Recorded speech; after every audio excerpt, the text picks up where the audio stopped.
Instead of two people in love, the movie instead decided to showcase a Juggalo gas station couple you catch making out near the Monster energy drinks.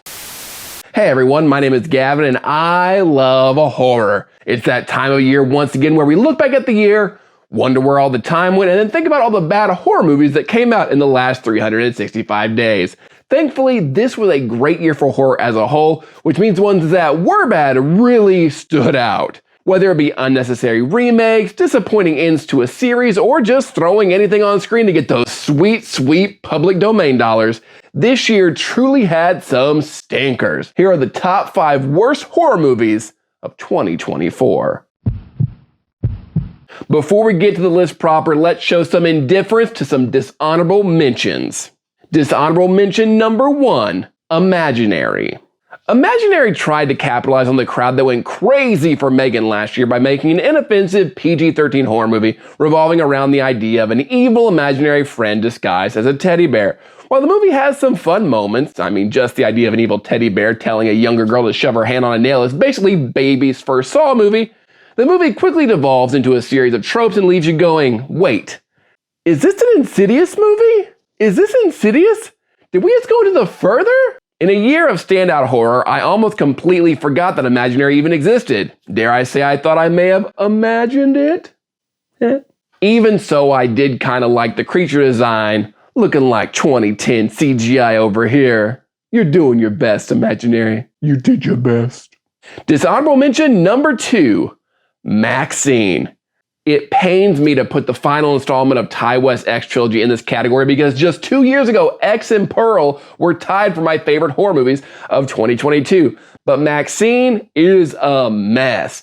What should have been a walk-off grand slam instead turned out to be a ball caught in foul territory. While not a complete strikeout, it's still not the satisfying conclusion most of us were hoping for. While Pearl and X nailed the aesthetic of the eras they were trying to capture, Maxine was fine being vaguely 80s. Just a very disappointing end to an otherwise inventive and original trilogy. But you do get a ball stomping heel, so at least Wes still knows how to gore it up. Some of you are probably into that. Not me, but some of you. Oh, also, I'm gonna go and get this out of the way now. Tarot is not on this list. I thought Tarot was dumb, fun, and a fun reminder of how stupid PG-13 horror used to be. I know everyone else hated it, but I'd much rather watch Tarot than a lot of things on this list. Go ahead and start typing what terrible taste I have now. Can't wait to hear how much y'all hate me again. But now, on to the list proper. Number 5, Trap. While more of a thriller than a horror movie, by the way, would any of you like to have a 5-hour discussion on the difference just so we can get that argument out of the way in case Longlegs makes my best of list?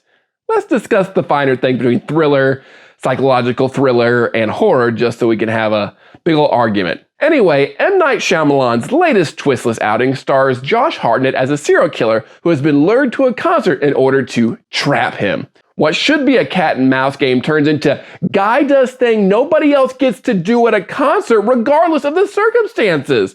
From getting to go in the back behind the merch stand with a worker who is allowed to also leave his line to help one customer get a t-shirt, they don't have shit in the back. That's not how concerts work. Everything you see, they have.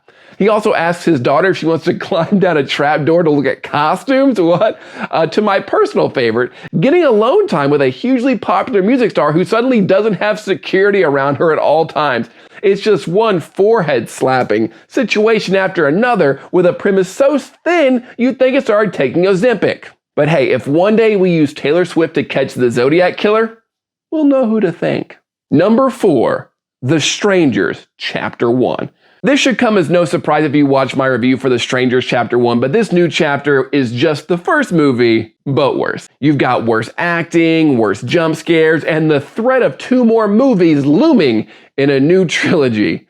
While they try to introduce new elements like creepy town is probably the strangers, you don't care because the 2 leads consisting of Cheryl Blossom and boyfriend are making all the wrong decisions. Look, I get that they're trying to introduce a new generation to The Strangers. Who could expect them to remember The Strangers Pray at Night that came out in 2018? That's a whole 6 years ago.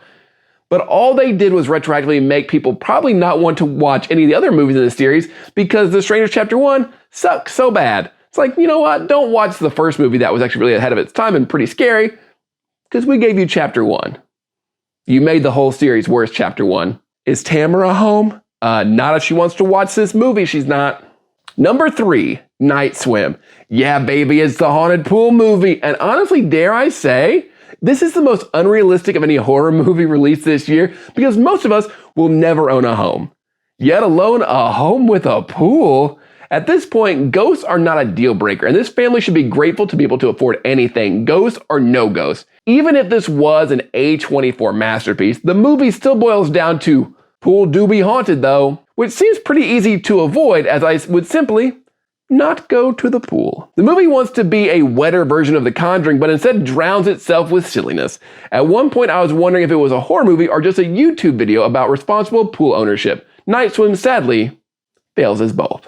Number 2, The Crow. Some of you might not consider this horror, but The Crow has always been very horror adjacent, and I think we were all pretty horrified when we saw the first trailer for this drop earlier this year. It also fits the criteria I set for horror, which is, do goth girls want to have sex with an inappropriate version of Bill Skarsgård? I knew going into this one it was most likely going to be bad, but I was just not fully prepared to just how absolutely boring and unlikable it was going to be. Instead of two people in love, the movie instead decided to showcase a juggalo gas station couple you catch making out near the Monster energy drinks.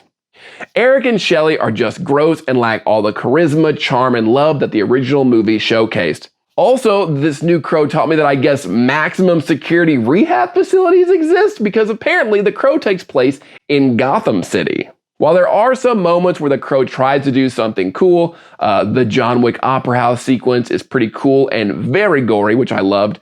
Getting to that point is an overbloated mess and a struggle. Honestly, this movie probably would have been better as just another Crow sequel as opposed to a remake. But alas, it would seem it can rain all the time with the Crow franchise. Before we reveal number 1, go ahead and leave a like for this video and subscribe to the channel. It all helps me out a ton and I do appreciate it. Help me keep this dream alive. Number 1, The Mousetrap. Oh boy! The first time assuming of several thousand Steamboat Willie public domain horror movies dropped this year, and it sucked. The Mousetrap, originally titled Mickey's Mousetrap, but then changed to just The Mousetrap because they didn't want that Disney smoke, is on another level of awfulness. When I watched this back in October on Peacock, I had very low expectations, but oh my god, this movie just sucks. This is everything that horror fans, content creators, and other horror directors claim when they say that public domain horror is kind of lazy. Because this movie is lazy, it's terribly acted, and simply inserts Mickey Mouse into a film for the sake of making people go, huh, is that Mickey Mouse? It has nothing to do with Mickey Mouse other than someone wearing a Mickey mask and the director going, my work here is done. This movie has one of the worst endings I have ever seen on top of just being unwatchable throughout. I'd like to extend an apology to the original Winnie the Pooh Blood and Honey. I know people gave that movie crap for being a cash grab, but at least it looked like a movie and they gave it a story. It wasn't great at times, but at least it's better than whatever the hell The Mousetrap was trying to do. The Mousetrap is not even fun bad. It's a my cousin made a horror movie and he's making the entire family watch it over Christmas break. You watch The Mousetrap and say, bless their heart, about everyone involved in the process. I'm fine with people trying to get the bag with public domain horror movies, but please do something more substantial than whatever this mess was. This is the worst Disney-related thing I watched all year, and I watched The Acolyte. Shame on you. But what did you think? Do you agree with my list? Probably not, so go ahead and sound off in the comments. Let me know what you thought was the worst horror movie of 2024 was. And yeah, go ahead and let me know how much you hated Tarot because I know those are coming. I thought it was fine. I thought Tarot's fine. It's not a masterpiece, but it's fine. I thought Tarot was fine. I also plan on doing a video for my favorite horror movies of 2024, so be on the lookout for that as well. And as always, please leave a like for this video and subscribe as it helps me out a ton. Until next time, stay weird.